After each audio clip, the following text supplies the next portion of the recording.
주님께서 은혜 주신 하루, 또 오늘도 우리 함께 말씀을 나누길 원하는데요. 말씀은 마태복음 7장 14절 한 구절입니다. 이상하다. 지난주부터 계속 한 절씩 하게 돼요. 마태복음 1장도 한 절을 했고 오늘도 한 절을 하게 됐는데, 아무튼 이 말씀에 이번 주는 제가 깊이 묵상하게 됐습니다. 같이 한번 읽어봅시다. 시작. 생명으로 인도하는 문은 좁고 길이 협착하여 찾는 자가 적음이라. 아멘. 우리가 베드로후서를 지난 시간까지 쭉 강해를 해왔어요. 거기 말씀에 우리가 평화를 얻는, 소위 말해서 이제 평강을 얻는 그 길이 잘 기록되어 있는데요. 그 평강은 어디서부터 오는가? 바로 아버지를 아는 것에서부터, 그리고 예수 그리스도를 아는 것으로부터 그 은혜와 평강이 우리에게 주어진다라고 되어 있어요. 근데 거기 앞에 부분에 이렇게 되어 있습니다. 뭐냐면 우리가 이제 기뻐하는 그 평강, 내 안에 평강이 주어졌으면 좋겠다, 평안이 주어졌으면 좋겠다, 내 안에 주님이 은혜를 주셨으면 좋겠다 하는 그 부분에 우리에게 주시는 이 놀라운 능력이 주어지는 이 시간에 이 모든 것들에 바로 이 놀라운 생명, 그 생명이 아버지를 아는 것이고 예수를 아는 것이라는 거예요. 생명된 곳의 그 카테고리 안에 아버지를 알고 예수를 아는 것이 있어요. 그래서 그 생명의 역사함 속에서 우리에게 은혜와 평강이 주어진다는 겁니다. 그러니까 우리는 더 큰 카테고리로 올라가 보려고 해요.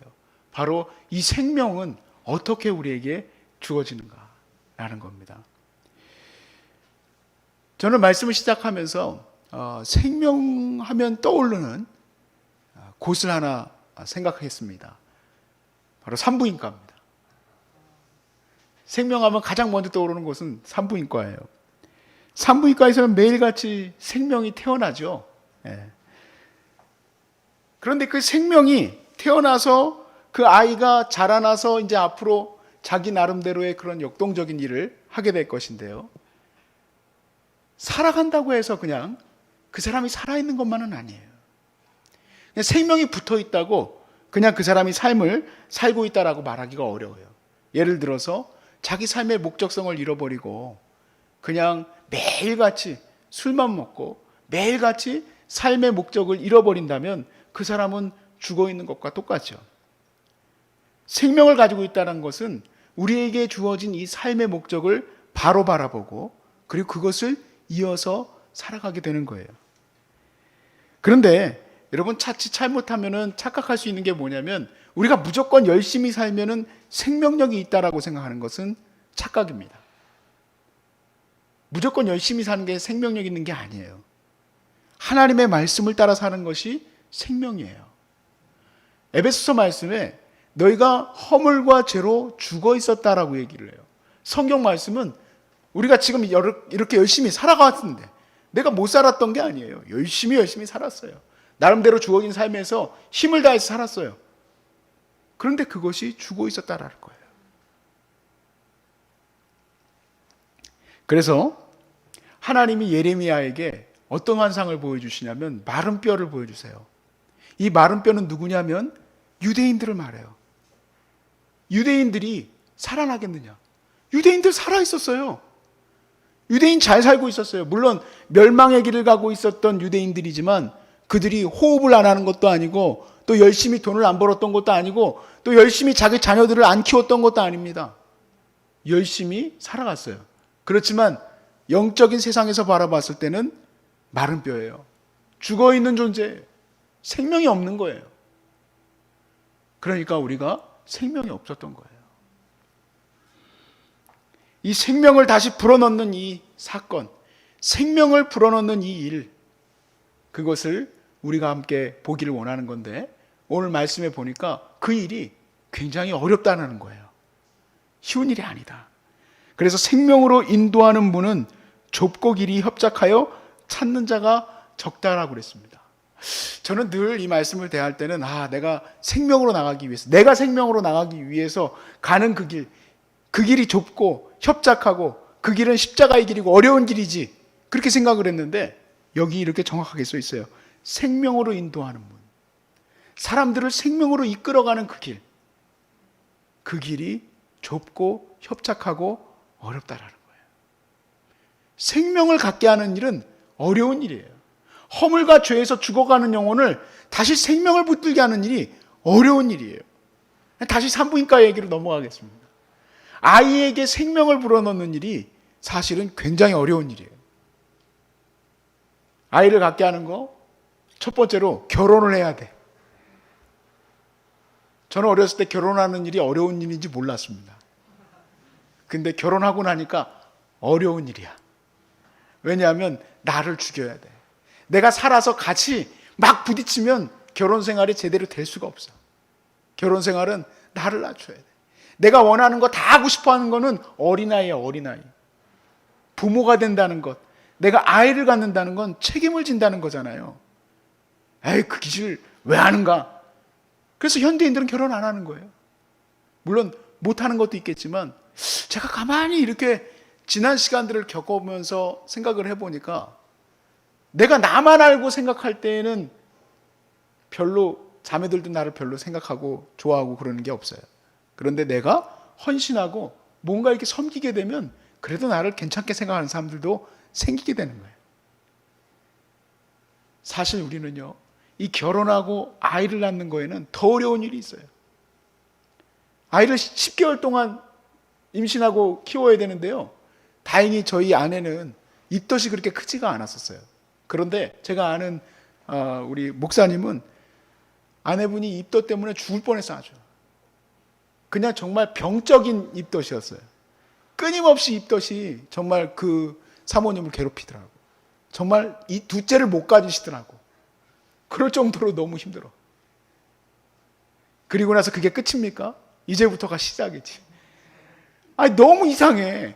항상 결혼하면 결혼하기가 지금 힘들었는데 결혼하고 나면 어른들이 그래. 이제부터가 시작이다. 그래가지고 이제부터 시작인 줄 알고 열심히 했더니 또 애를 낳았더니 이제부터 또 시작이래. 뭐가 시작이야? 고생 시작이야. 고생 시작. 아이 돌 지나고 뭐 이렇게 하고 나면 이제 애 끝났나 보다. 끝나긴 뭘 끝나부터. 그때부터가 또 시작이야. 또 학교 가면 또 그때부터 또 시작이라고 그러고. 애가 이제 다 커가지고 결혼하고 하면 끝난지 알았지. 그때부터 또 시작이야. 애 또 봐줘야 돼. 아, 이게요, 너무 이치적으로 맞는 거예요. 생명을 갖는 일, 생명으로 이끌어가는 일은 이렇게 어려워요. 근데 그게 힘든 일일까요? 오늘 베드로후서 말씀과 다시 연결을 해서 말씀을 드리면 이렇게 우리가 힘들고 어려운 일이지만 생명을 낳는 일, 생명으로 이끌어가는 이 일이 오히려 우리에게 은혜와 평강으로 충만케 한다는 얘기예요.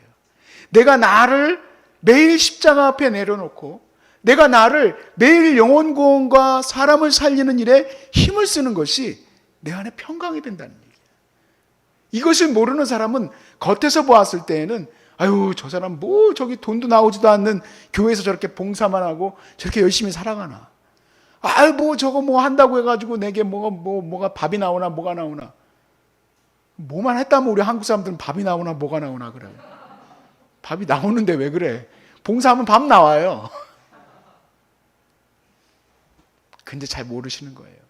나만 위해서 사는 사람은요, 나밖에 모르는 사람은 절대 평화가 있을 수가 없어요. 절대 그 안에서 생명이 잉태되어질 수 없어요. 그 사람을 통해서 생명력이 일어난 거라고 볼 수가 없어요.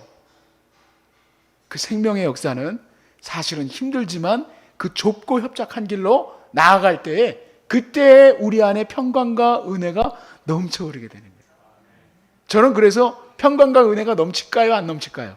저는 넘쳐 흘러요. 제가 기뻐하지 않는 말하면은 사실 우리 환우들 저한테 한마디 딱 던지고 가면은 어떤 날은 그냥 하루 종일 디프레스 될 수도 있어요. 아, 목사님 죄송한데 이렇게 암이 더 전이됐다고 합니다. 덤덤하게 저한테 한마디 하고 가. 내 책임 같아. 내가 기도 어제 40분 해서 그런 겁니까? 하나님 이러면서 너무너무 무거운 마음이 들 때도 있어요. 근데 그게요, 착각하면 안 됩니다. 이성일 목사는 감정적으로 힘들고 어려운 일을 하는구나. 아니에요. 저 너무 행복한 일 하는 거예요. 그게 행복한 일이에요. 아이들 막 키우고 아이들이 막 복작복작대고 소파에서 뛰어내리고, 우리 애들은 맨날 소파를 뛰어내려. 안 그래도 집이 80년대인가 70년대인가 지은 집이라서 이게 집을 이렇게 한번 걷고 나면 집이 웅웅웅 이래요. 난 무너질까 봐 걱정이야. 나 밑에 가봤더니 그 옛날 그 나무 있잖아요, 나무. 이 집은 철이라는 게 없고 나무로 돼 있는 집이에요. 그래서 툭 하면 애들 뛰지 마라. 아파트가 아닌데도 뛰지 마라, 뛰지 마라. 근데 얘네들은 계속 뛰어내리지.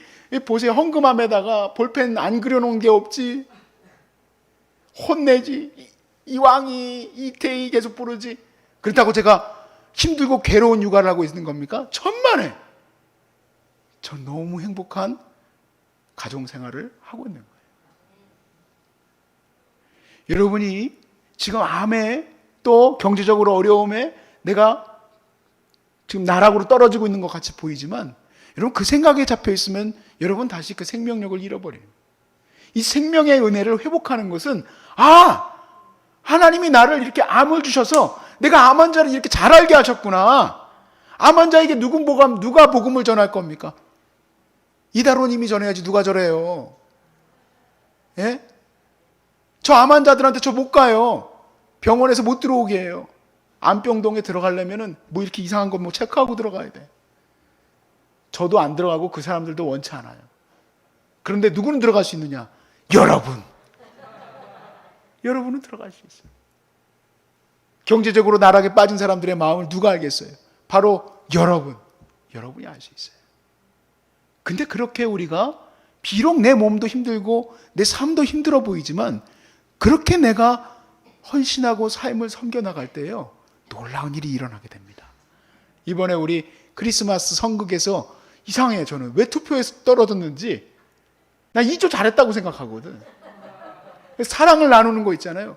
딱 그거예요, 딱 그거. 내 안에 생명과 행복과 평화가 넘쳐 흐르는 거는, 나 너무 힘들어, 나 아무것도 안 해 하고 있으면은요, 절대 마음에 평화가 없어.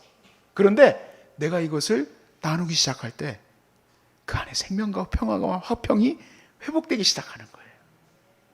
그래서 제일 안타까운 사람이 누구냐면, 예수 안 믿고 병에 걸렸는데 집에서 아무것도 못하고 누워있는 사람들이 제일 불쌍해요.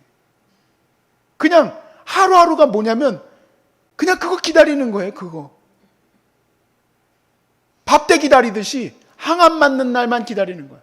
그러니까 항암 맞을 수 있어요, 없어요? 못 맞아요. 너무 아프고 너무 힘들기 때문에 못해요. 밤이 오면 죽을 것 같이 힘든데 어떻게 그걸 갖다가 견디고 이길 수 있습니까?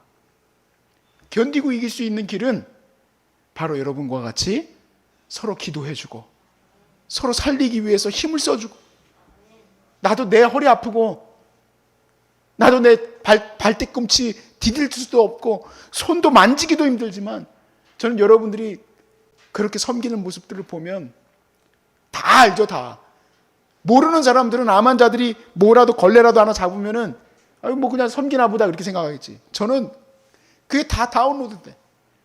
저분은 얼마나 저 손 아픈데도 저런 걸 만질까. 근데 그 이면에는 그게 있어요. 주님이 평화를 주신 줄로 믿습니다. 평화를 주셔요.